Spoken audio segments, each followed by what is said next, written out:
Honorable Union Minister of Tourism and Culture, Shri G. Kishan Reddy ji, invitees from the observer countries, delegates of G20 nations, friends from tourism sector and media, ladies and gentlemen. It gives me immense pleasure to welcome you all to the Union Territory of Jammu and Kashmir for the 3rd Tourism Working Group meeting under the Presidency of India. I hope you are enjoying the warm hospitality and pristine beauty of Srinagar. Dear friends, since eternity, Jammu Kashmir is known as crown jewel of India, and today I would like to say that it is a matter of great pride for 13 million citizens of this Union Territory to host this G20 meeting of Tourism Working Group that is deliberating on global architecture for sustainable tourism. Friends, Jammu Kashmir have always been a center of wisdom, knowledge, inclusive culture, and breathtaking landscape that is divine to travelers. Famous poet Amir Khusro, while describing the natural beauty of Jammu and Kashmir in 13th century, had said, and I quote, "Gar Firdaus Barwe Zamiyast Hamiyasto Hamiyasto Hamiyast."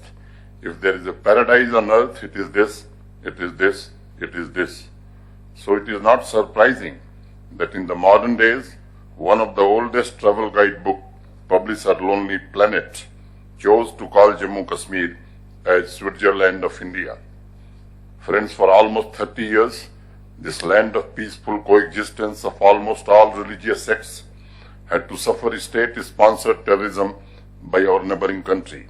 However, Honorable Prime Minister Shri Narendra Modi ji, through development schemes that empowers masses and Union Territories' effective administration, isolated the terror ecosystem which thrived with the support from across the border. Jammu Kashmir is witnessing a new era that has opened limitless possibilities of growth and peace. Now even foreign investments are also coming into Jammu and Kashmir. Green shoots of better times people are anxiously looking up to.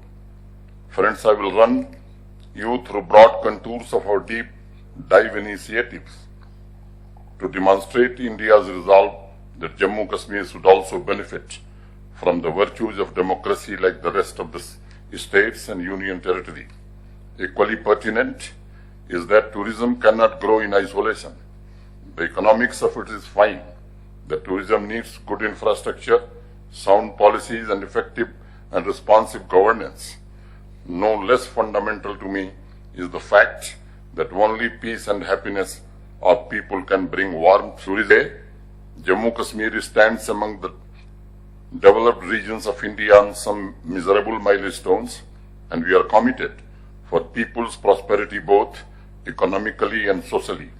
Honorable Prime Minister has completely eliminated injustice, exploitation, and discrimination which several sections of society faced for 7 long decades owing to circumstances that evolved mostly because of orchestration from abroad. Friends, we are ensuring social equality and equal economic opportunity to all citizens, which is also enabling them to contribute to the nation building.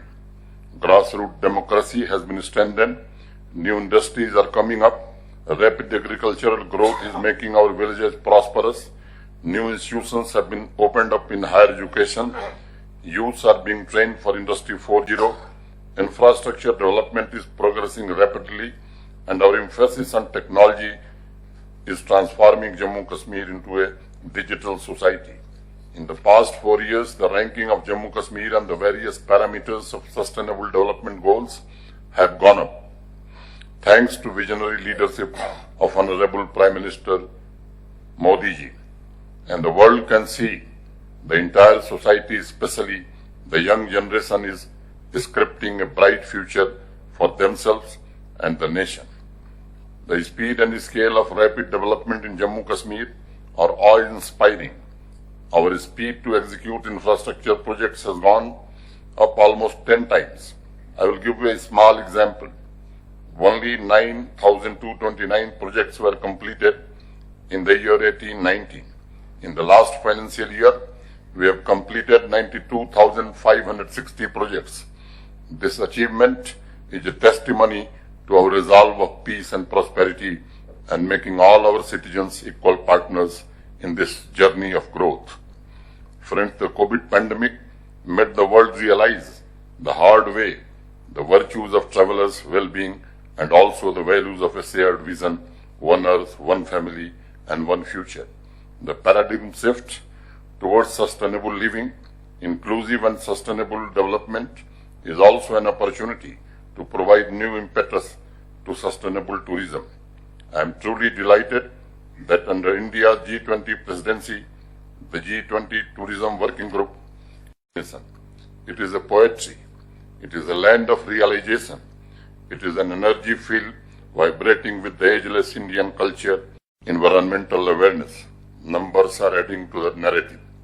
Last year, a record number of 18 million tourists visited Jammu and Kashmir, and the last year, tourism sector made more than 7% contribution to the Jammu and Kashmir GDP. We have identified 300 new destinations to promote green tourism, small and medium enterprises, youth and women entrepreneurs, and involve local communities to support the sustainable tourism. This Himalayan region is blessed to have 55% green and forest cover, and last year alone, we have planted more than 16 million trees to give a renewed push to green tourism and to provide new gateways and stunning eco destinations for the domestic as well as international travelers. Tourism sector in Jammu and Kashmir has been accorded the status of industry and all fiscal incentives as per our industrial policy.